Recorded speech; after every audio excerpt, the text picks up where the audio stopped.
Break کے بعد خوش آمدید. کہتے ہیں تجربہ کام آتا ہے. کچھ یہی ہوا تحریک انصاف کے چیئرمین عمران خان کے ساتھ، جو کہ گرتے گرتے بچ گئے. مداحوں کے ساتھ تصاویر بنواتے ہوئے سٹیج گرنے لگا تو عمران خان جلدی سے اتر گئے. لاہور سے دیکھتے ہیں ذیشان بخش کی رپورٹ.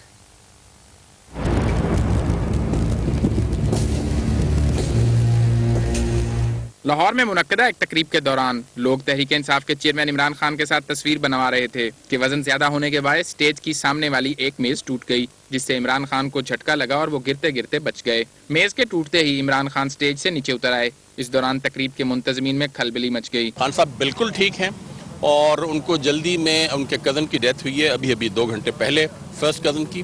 وہ وہاں روانہ ہو گئے ہیں. ان خبروں میں کوئی صداقت نہیں ہے کہ خان صاحب کو کسی قسم کی چوٹ آئی. ہال انتظامیہ نے عمران خان کے جانے کے بعد سٹیج کا جائزہ لینا شروع کر دیا اور سٹیج سے ٹوٹی ہوئی میز نکال کر اس کی جگہ نئی لگا دی. انتظامیہ کا کہنا ہے کہ حادثہ زیادہ لوگوں کے سٹیج پر آ جانے سے ہوا ہے. عمران خان عام انتخابات سے چند روز قبل انتخابی مہم کے دوران گلبرگ میں لفٹر سے گر کر زخمی ہو گئے تھے، جس کے بعد انہیں کئی روز تک ہسپتال میں رہنا پڑا. کیمرامین شہباز مغل کے ساتھ ذیشان بخش، دنیا نیوز، لاہور. وزیراعظم نواز شریف نے دوہری شہریت رکھنے والوں کی حمایت کر دی. ان کا یہ کہنا ہے کہ طالبان کے ساتھ مذاکرات کی بحالی کا عمل آگے بڑھایا جائے گا. اگلے سال سے شروع کیے جانے والے منصوبوں پر سرمایہ کاری کے ذرائع کے بارے میں نہیں پوچھا جائے گا. معیشت مضبوط بنانے کے لیے مشکل فیصلے کرنا ہوں گے. اسلام آباد میں اس خطاب کرتے ہوئے وزیر اعظم کا کہنا تھا کہ دوہری شہریت رکھنے والوں کو قبول نہ کرنا مناسب نہیں. انہیں ملکی ترقی میں شامل کرنے کے لیے قانون سازی کریں گے. ہم اپنا خام خواہ ایسے بیچ میں جو ہے وہ یہ کہتے پھریں کہ جی یہ ڈیول نیشنلٹی جو نا اس کو ہم قبول نہیں کرتے. ہمیں یعنی کہ ان پہ یہ اپنا ان کی انٹیگریٹی کو ڈاؤٹ کرنے والی بات ہے، اور میں یہ سمجھتا ہوں کہ یہ نامناسب رویہ ہے. اور میں انشاءاللہ اس پہ قانون بھی بنانا پڑا، بنائیں گے انشاءاللہ ہم. وزیر اعظم کا کہنا تھا کہ معیشت کو مضبوط بنانے کے لیے مشکل فیصلے کرنا ہوں گے، اس کے بغیر کام نہیں چلے گا. انہوں نے اعلان کیا کہ ٹیکس دینے والوں کے بینک اکاؤنٹس چیک نہیں ہوں گے. 2014 سے شروع کیے جانے والے منصوبوں پر سرمایہ کاری کے ذرائع کے بارے میں نہیں پوچھا جائے گا. زیادہ ٹیکس دینے والوں کو ایکسیلنس ایوارڈ دیے جائیں گے.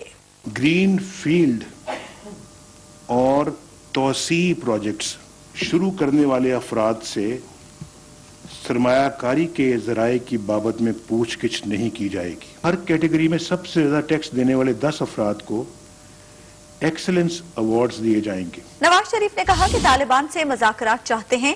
دنیا نے بات چیت کے ذریعے ہی مسائل حل کیے. مار دھاڑ کا وقت گزر گیا. کراچی میں صورتحال بہتر ہو رہی ہے. مکمل امن میں وقت لگے گا. مجرموں کو بر وقت سزائیں ملتی تو آج امن ہوتا. وہاں پر ایک اپوزیشن گورنمنٹ کی حکومت ہے کراچی سندھ میں، اس کے باوجود جس طریقے سے تدبر سے بردباری سے ہم سارا کام آگے بڑھانے کی کوشش کر رہے ہیں، مجھے پورا یقین ہے انشاءاللہ کراچی دنیا کا پرامن ترین شہر بن جائے گا. نواز شریف نے کہا کہ فرقہ واریت پھیلانے والے اسلام اور ملک کے دشمن ہیں. لاؤڈ سپیکر کا غلط استعمال روکنا ہوگا. نواز شریف نے کہا کہ 65 سال سے ہمسایوں سے لڑائی ہے، اب امن سے رہیں گے. بھارت اور افغانستان کے ساتھ اچھے تعلقات چاہتے ہیں. وزیر اعظم نے 1 جنوری 2014 سے سرمایہ کاری کرنے والوں کے لیے مراد اور ٹیکس میں رعایت کا اعلان کیا ہے. سرمایہ کاری کی کم سے کم حد 2.5 کروڑ روپے ہوگی. اسلام آباد سے دیکھتے ہیں شکیل احمد کی رپورٹ.